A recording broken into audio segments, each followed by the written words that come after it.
Hello,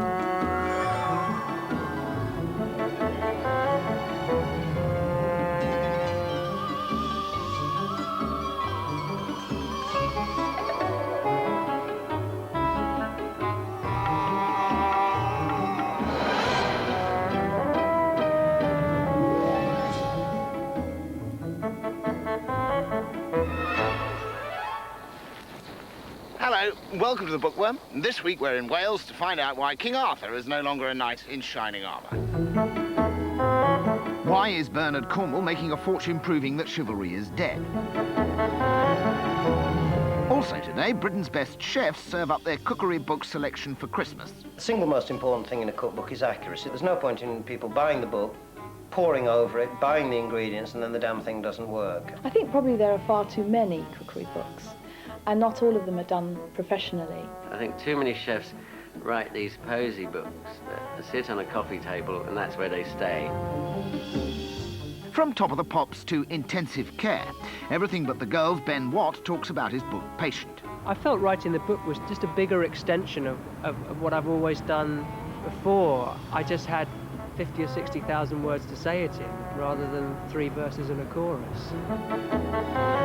And is this painting worth £5 million? My name's Thomas. I'm a third-year actor at the Welsh College of Music and Drama in Cardiff, and I've just finished reading a book called Prozac Nation by Elizabeth Woods. The book is basically about a young girl starting off with a perfect childhood, a wonderful beginning in life, and dropping into deep depression when she reaches her teenage years until she has to go on Prozac. Prozac is supposed to be this wonder mythical drug that's just been created in America to alleviate any unhappiness or depression that anybody might feel at any given time.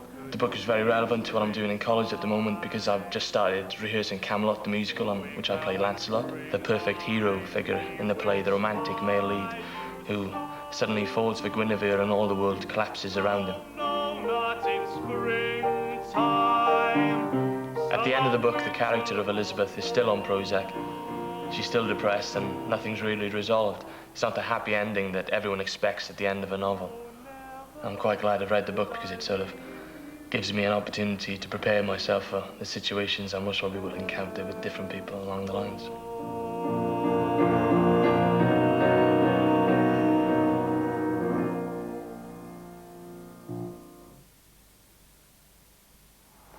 Ben Watt is half of Everything But the Girl. Their latest album, Walking Wounded, has sold over 300,000 copies. He's also, though, the author of Patient, a frank but rather harrowing account of what it's like to be on the receiving end of a life-threatening disease.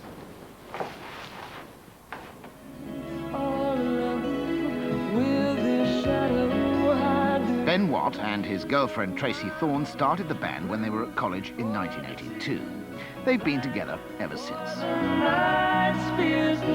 I was in a pop group, I was successful, I was, in a happy relationship and stuff. But in the opening few months of '92, I really started to go downhill and was in a lot of pain in my chest and in my abdomen. And I was taken in initially for the suspected heart attack.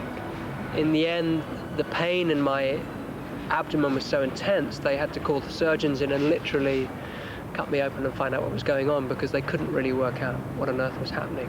And effectively, my immune system had revolted against my own body and had started to destroy it. It was like horror sci-fi illness.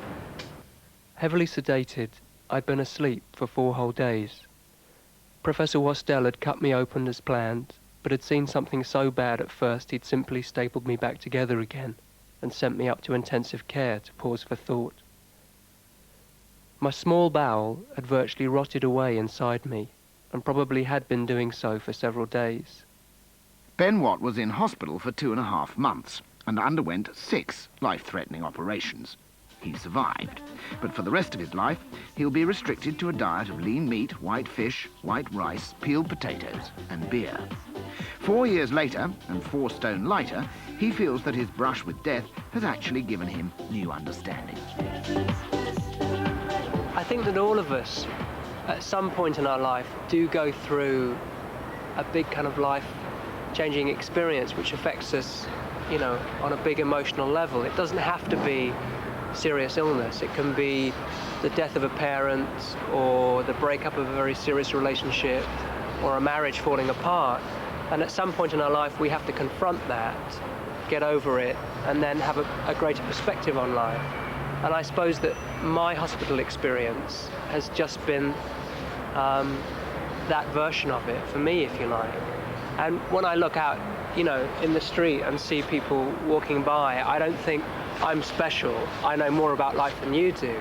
I just think that we all quietly carry these emotional burdens around with us. 2 years ago, I had major surgery for a critical bowel disease, which meant that I suppose I went through a similar experience to the one written about Impatient. I had very strong reactions to reading it.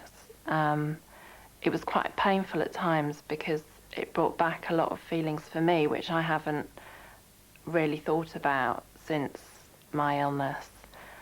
So at times I was really upset when I read it. You know, at times I was very moved, I cried. Probably I could express more grief reading this than at the time when I was ill. The surprising message in the book is that following his illness, Ben Watt believes his life has taken on a new and exciting direction, and that he's now producing his best work ever. I felt no anger or resentment, no festering rage at such seeming injustice. For the question, why me, only begs the question, why anyone?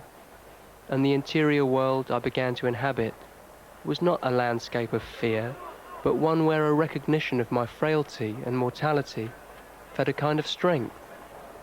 It felt stylish to be so unwell, and I felt I had the scoop on life and death, and should death have come nearby again, I would have felt I had slipped under its net once, and perhaps I would do so again, nonchalantly, with a degree of flair.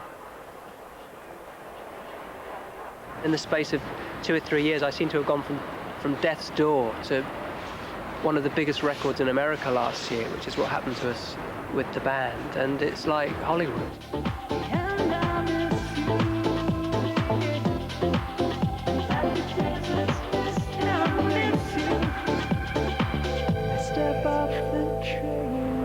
I felt writing the book was just a bigger extension of what I've always done before. I suppose I just had 50 or 60,000 words to say it in, rather than 3 verses and a chorus.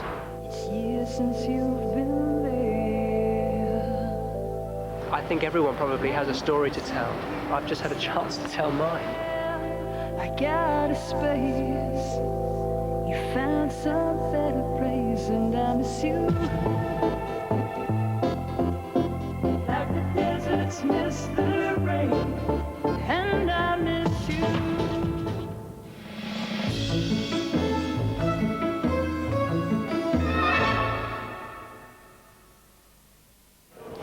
My name is Quentin Webster. I'm a professional rugby player at Newport Rugby Football Club.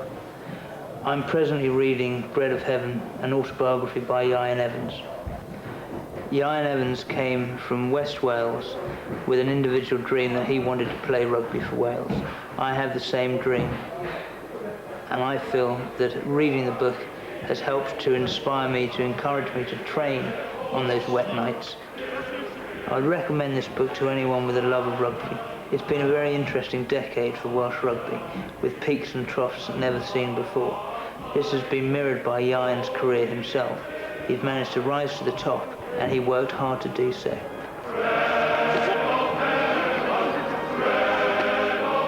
I think it's a very good book from a personal point of view. Ian himself has come through a lot to play for Wales, and his love of rugby, and his love of Llanelli, and his love of Wales has got him there. Because after all, the final line of the book says, only God can make the bread of heaven.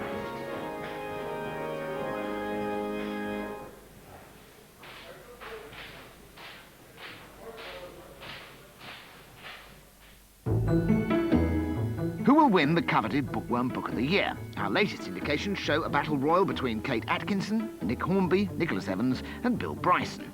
We'll bring you the result in our end-of-the-year edition in a fortnight. But if you'd like information about any of the titles featured in this week's programme, you can call our hotline to order a fact sheet. The number is 0891 555 321, 0891 555 321. Calls cost no more than 50 pence. The lines are open until midnight on Monday. Or you can write to us at the usual Bookworm address enclosing a stamped addressed envelope. Plus, if you're online, you can explore our interactive website on our home pages.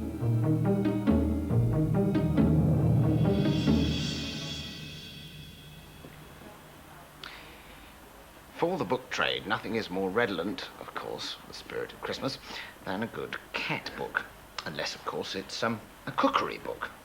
But this year we've got the Cat Lover's Cookbook. We also have How to Cook Your Cat. Well, not in fact, no, but we have got Why Not Eat Insects. We've got Gone with the Wind, famous southern cooking recipes. A lot of refried beans there, obviously, one would think. And my favourite, The Life and Cuisine of Elvis Presley. If none of those take your fancy, then we've asked some top chefs to put together their favourite Christmas cookbooks. Here's the finished product. Now, I think this is best eaten warm, and in any case, it's best eaten as fresh as possible. It's